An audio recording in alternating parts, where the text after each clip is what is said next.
প্রিয় শিক্ষার্থী বন্ধুরা, আজকের ক্লাসে আমার আলোচ্য বিষয় পাবলো নেরুদা রচিত তার সঙ্গে কবিতাটি খুঁটিয়ে তোমাদের সামনে 102টি এমসিকিউ, শূন্যস্থান এবং স্তম্ভ মেলানো প্রশ্ন উত্তর পৌঁছে দেব। চলো দেরি না করে প্রথম থেকে শেষ পর্যন্ত দেখতে থাকো। প্রথম প্রশ্ন, তার সঙ্গে কবিতাটি কার লেখা? পাবলো নেরুদার লেখা। পাবলো নেরুদা কে ছিলেন? একজন চিলিয়ান কবি এবং রাজনীতিবিদ। পাবলো নেরুদার প্রকৃত নাম কি? Neftali Ricardo race Basoalto. Neftali Ricardo race Basoalto এর ছদ্মনাম কি? Pablo Neruda. দেখো, এই যে নেফতালি রিকার্দো রেস বাসোয়ালতো এটি হচ্ছে আসল নাম, এর পুরো ছদ্মনাম ছিল পাবলো নেরুদা। পরে অবশ্য এই নামটি আইনি বৈধতা পায়। 5 নম্বর, পাবলো নেরুদা কত খ্রিস্টাব্দে জন্মগ্রহণ করেন? 1904 খ্রিস্টাব্দে 12 জুলাই। পাবলো নেরুদা কোন শহরে জন্মগ্রহণ করেন? চিলির পার্লে শহরে। নেক্সট, পাবলো নেরুদা কোন শতাব্দীর লেখক? বিংশ শতাব্দীর। কত খ্রিস্টাব্দে পাবলো নেরুদার প্রথম কবিতা প্রকাশিত হয়? 1917 খ্রিস্টাব্দের 18 জুলাই। কোন পত্রিকায় পাবলো নেরুদার কবিতা প্রথম প্রকাশিত হয়? লা মানিয়ানা পত্রিকায়। কত খ্রিস্টাব্দে পাবলো নেরুদা সাহিত্যে নোবেল পুরস্কার লাভ করেন? 1971 খ্রিস্টাব্দে। কোন সাহিত্যিক পাবলো নেরুদাকে বিংশ শতাব্দীর সকল ভাষার শ্রেষ্ঠ কবি বলে আখ্যায়িত করেন? Gabriel Garcia Marquez. নেক্সট, কত খ্রিস্টাব্দে পাবলো নেরুদা পরলোক গমন করেন? 1973 খ্রিস্টাব্দের 23 সেপ্টেম্বর।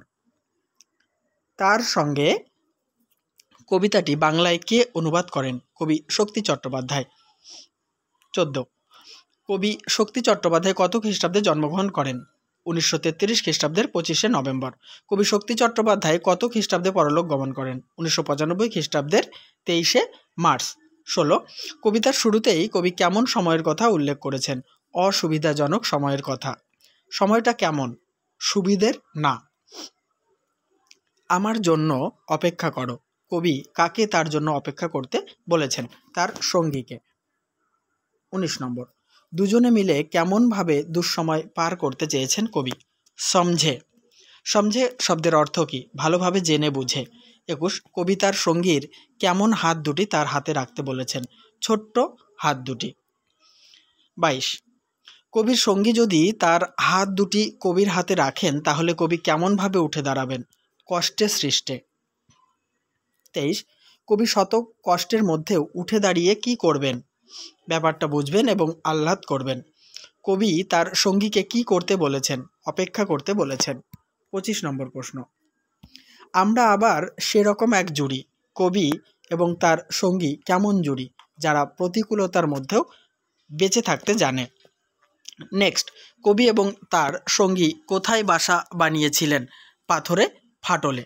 দেখো, এই যে এখানে পাথরের লিখে ফেলেছি, এটা টাইপিং মিস্টেক, এটা পাথরে, পাথরে ফাটলে। 27, পাথরে ফাটলেও যাদের বাসা বানাতে আটকায়নি। কাদের পাথরে ফাটলে বাসা বানাতে আটকায়নি? কবি এবং তার সঙ্গীর।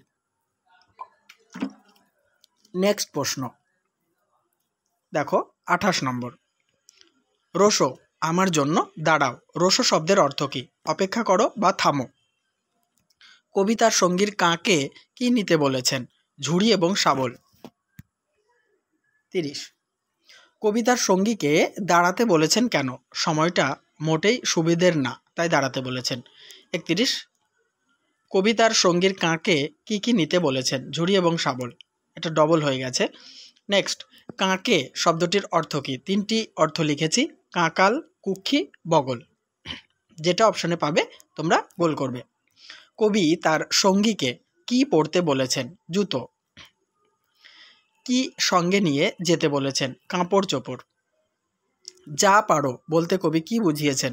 ঝুড়ি, শাবল, জুতো, কাপড় চোপড়ের সঙ্গে যদি আরও কিছু নেওয়া সম্ভব হয় সেটাও নিতে বলেছেন কবি, তাই যা পারো কথাটি ব্যবহার করেছেন। নেক্সট দেখো, কবি কাপড় চোপড় এবং তার সঙ্গীকে নিয়ে কোথায় যেতে চেয়েছেন? নিরাপদ স্থানে। নেক্সট, এখন আমাদের একে অপরকে লাগবে। কেন? খারাপ সময়কে মোকাবিলা করার জন্য। কার্নেশন কি? এক ধরনের ফুল। শুধু কার্নেশন ফুলের জন্যে না, মধু তালাশের জন্যেও না। তবে কবির সঙ্গীকে কেন প্রয়োজন? আগুন জ্বালাবার জন্য। তালাশ শব্দের অর্থ কী? তল্লাশি বা খোঁজ। আমাদের দুজনের হাতগুলোই লাগবে। কেন? ধুয়ে মুছে আগুন বানাবার জন্য। 42। কবি এবং তার সঙ্গী কিভাবে কঠিন সময়ের মোকাবিলা করতে চান? সংগ্রাম করে। 43। কবিতায় কেমন সময়ের বর্ণনা দেওয়া হয়েছে? কঠিন দুঃসময়ের বর্ণনা দেওয়া হয়েছে। 44। অসুবিধাজনক সময়টা যতই মাথা উঁচু করুক কবি তাকে কিভাবে রুখতে চান? কবি এবং তার সঙ্গী হাতে হাত রেখে সম্মিলিতভাবে অসুবিধাজনক সময়কে রুখতে চান। 45। একে জুঝবই কবি কয়টি হাত এবং চোখ দিয়ে দুঃসময়ের সাথে জুঝতে চান? 4 হাত এবং 4 চোখ দিয়ে। জুঝব শব্দের অর্থ কী? সংগ্রাম, মানে সংগ্রাম করব, যুদ্ধ করব বা লড়াই করব। 3টে অর্থ লিখেছি, তোমাদের অপশান অনুযায়ী তোমরা উত্তর দেবে। 47। একে জুঝবই, একে বলতে কাকে বোঝানো হয়েছে? কঠিন বা দুঃসময়কে। পরের প্রশ্ন, মাথা যতই উঁচু করুক কার মাথা উঁচু করার কথা বলা হয়েছে? সুবিধের নয় সময়টা, অর্থাৎ কঠিন বা দুঃসময়ের। পরের প্রশ্ন, কবি তার সঙ্গীর হাত নিজের হাতে রাখতে বলেছেন কেন? শক্তি সঞ্চয় করার জন্য। পরের প্রশ্ন, আলোচ্য কবিতার মূল ভাব কী? সংগ্রাম এবং সহমর্মিতা। 51। কবি তার সঙ্গীকে কিভাবে পাশে থাকার পরামর্শ দিয়েছেন? একসঙ্গে। 52। সময়টা খুব সুবিধের না বলতে কি বোঝানো হয়েছে? সময়টা অত্যন্ত প্রতিকূল এবং কঠিন। 53।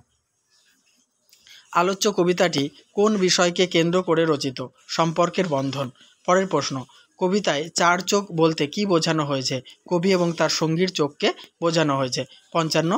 আমাদের দুজনের হাতগুলোই লাগবে, এখানে হাত কোন অর্থে ব্যবহৃত হয়েছে? সহযোগিতা। নেক্সট, কবি দুঃসময় কিভাবে বেঁচে থাকতে চেয়েছেন? সংগ্রামের মধ্যে দিয়ে। নেক্সট প্রশ্ন আলোচনা করব।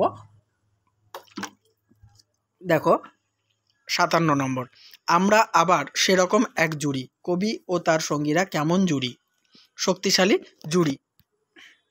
58 নম্বর দেখো, পাথরে ফাটলেও যাদের বাসা বানাতে আটকায়নি, লাইনটির মধ্যে দিয়ে কি বোঝানো হয়েছে? প্রতিকূলতার মধ্যেও বেঁচে থাকার ক্ষমতাকে বোঝানো হয়েছে। কবিতায় আগুন বানানো শব্দটি কোন অর্থে ব্যবহৃত হয়েছে? জীবন যুদ্ধের প্রতীক হিসাবে ব্যবহৃত হয়েছে।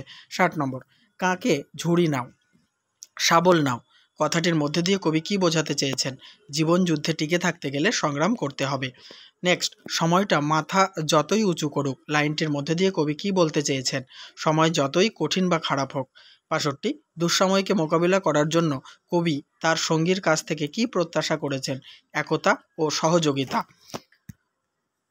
63 নম্বর প্রশ্ন উত্তর, আমাদের 4 হাত, এখানে হাত কোন প্রতীকে ব্যবহৃত হয়েছে? কঠোর পরিশ্রম ও কর্মের প্রতীকে ব্যবহৃত হয়েছে। কবিতায় কবি ও তার সঙ্গী কিসের প্রতীক? সংগ্রাম, ধৈর্য এবং সহযোগিতার প্রতীক। 65, কবিতার সঙ্গীকে অপেক্ষা করতে বলেছেন কেন? একসঙ্গে সংগ্রাম করে প্রতিকূল অবস্থার মোকাবিলা করবেন জন্য। 66, আমরা আবার সেরকম এক জুড়ি, এই উক্তিটির মধ্যে দিয়ে কবির সঙ্গীর প্রতি কবির কোন মনোভাব প্রকাশিত হয়েছে? বিশ্বাস এবং আস্থার মনোভাবটি প্রকাশিত হয়েছে। 67, শুধু কার্নেশন ফুলের জন্যে না, শুধু মধু তালাশের জন্যেও না। লাইনটির মূল ভাব লেখো। শুধু বিলাসিতা বা সৌন্দর্য উপভোগ নয়, প্রতিকূল পরিবেশে টিকে থাকতে গেলে সংগ্রামের প্রয়োজন, এটাই হচ্ছে মূল ভাব। পরের লাইন বা পরের প্রশ্ন, সময়টা মাথা যতই উঁচু করুক উক্তিটির মূল ভাব লেখো। সময় যতই প্রতিকূল হোক থেমে না থেকে সংগ্রাম চালিয়ে যেতে হবে। 69, তার সঙ্গে কবিতায় কোন উদাহরণ স্থাপিত হয়েছে? প্রেমানুভূতি এবং আত্মিক সংযোগের উদাহরণ স্থাপিত হয়েছে। 70 নম্বর প্রশ্ন, তার সঙ্গে কবিতায় তার বলতে কবি কাকে বুঝিয়েছেন? কবির সঙ্গীকে বুঝিয়েছেন। এবারে আমরা কবিতা থেকে খুঁটিয়ে শূন্যস্থান পূরণগুলি দেখে নেব। প্রথম শূন্যস্থান 71 নম্বর, সময়টা খুব ড্যাশ না, সুবিধের। আমার জন্যে ড্যাশ করো, অপেক্ষা। দুজনে মিলে খুব ড্যাশ একে পার করতে হবে, সমঝে। 74, তুমি তোমার ওই ড্যাশ দুটি হাত আমার হাতে রাখো, ছোট্ট। 75, দেখো, ড্যাশ উঠে দাঁড়াবো, কষ্টে সৃষ্টে। এখানে শূন্যস্থানে এটা হবে না, ঠিক আছে। উত্তরটাই হবে কষ্টে সৃষ্টে।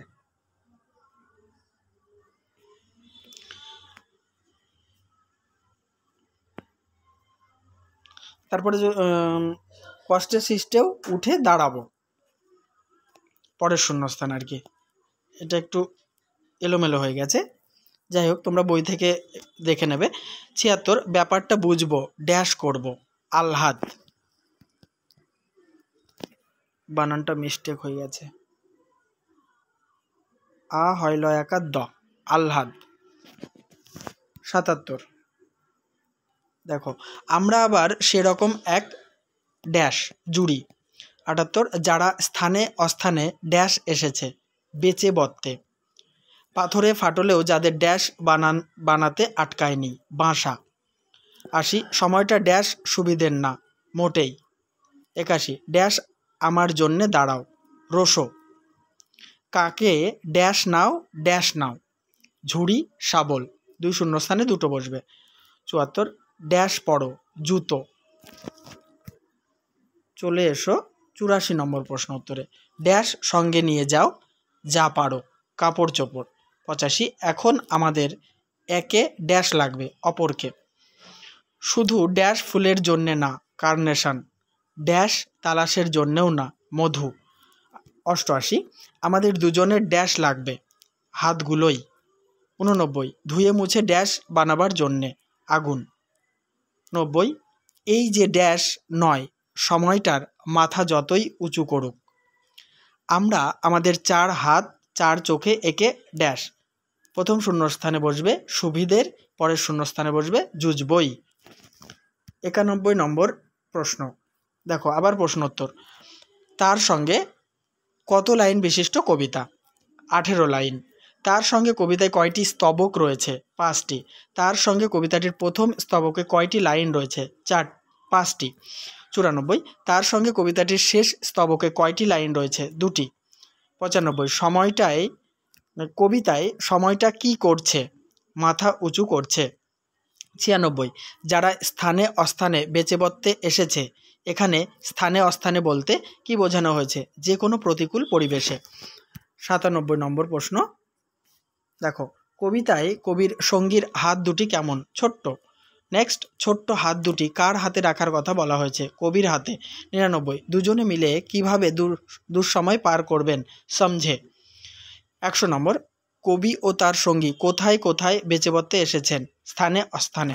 এবারে শেষে আমরা দুটো স্তম্ভ মিলিয়ে নেব। তার আগে বলি, অবশ্যই ভিডিওতে লাইক, কমেন্ট এবং শেয়ার করো। কেমন লাগছে আমার আলোচনা বন্ধুদের মাঝে শেয়ার করো এবং কমেন্ট করে লিখে জানাতে ভুলো না।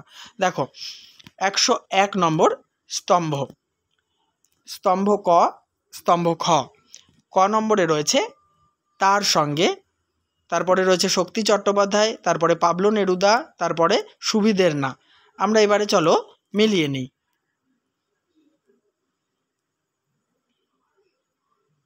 মিলিয়ে নেব। দেখো তার সঙ্গে, এটি হচ্ছে অনুদিত কবিতা, অর্থাৎ অনুবাদ করা হয়েছে যেহেতু, তাই অনুদিত কবিতা। শক্তি চট্টোপাধ্যায় এই কবিতার অনুবাদক। পাবলো নেরুদা ইনি হলেন চিলিয়ান কবি। সুবিধের না, সেটা হচ্ছে সময়। নেক্সট স্তম্ভে চলে আসো। নেক্সট স্তম্ভে রয়েছে কাঁকে, রোশো, কার্নেশন, জুজব। ঠিক আছে, আর এদিকে রয়েছে যুদ্ধ করব, বগলে থামো, ফুল। তাহলে দেখে নাও, কাকে, কাকে মানে বগলে, কাকালে যদি থাকতো তাও তোমরা কিন্তু এটাতেই তোমাদেরকে মেলাতে হতো। রোশো মানে, রোশো মানে হচ্ছে থামো।